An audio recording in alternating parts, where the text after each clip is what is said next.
रामाय रामभद्राय रामचंद्राय वेदशे रघुनाथाय नाथाय સીતાય પતયે નમઃ।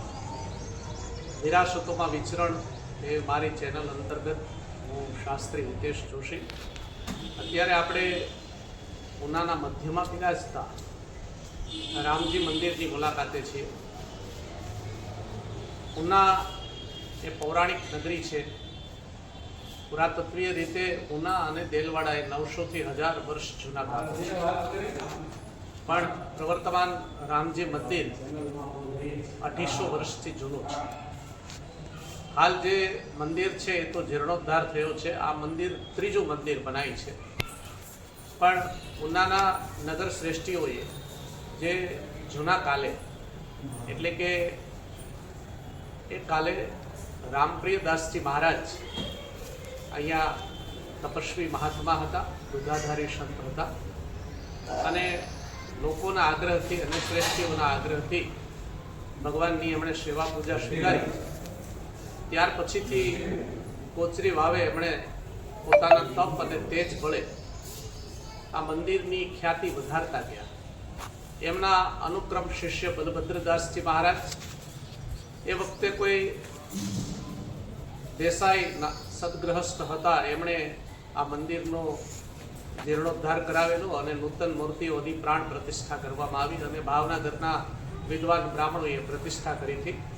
ત્યાર પછીથી શ્રી ગુરુ શિષ્ય પરંપરા અનુસાર કોઈ બીજા મહંત આવ્યા અને એમણે ઉનાના કોઈ સુવર્ણકાર સુવર્ણ મહાજન સોની મહાજન દ્વારા આ મંદિરનો જીર્ણોદ્ધાર કરવામાં આવ્યો અને આ પ્રવર્તમાન મંદિર એ ત્રીજું મંદિર બનાય છે।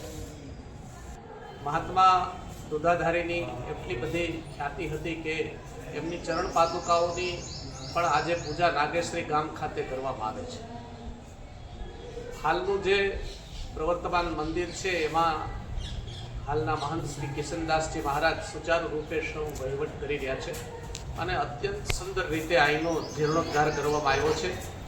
મંદિરની અંદર ભગવાન રામચંદ્ર પરિવાર, હનુમાનજી મહારાજ, ગણેશજી, મહાદેવજી, માતાજી, રાધા કૃષ્ણ અને ભગવાન મહાવિષ્ણુ સહિત સર્વ બિરાજમાન છે।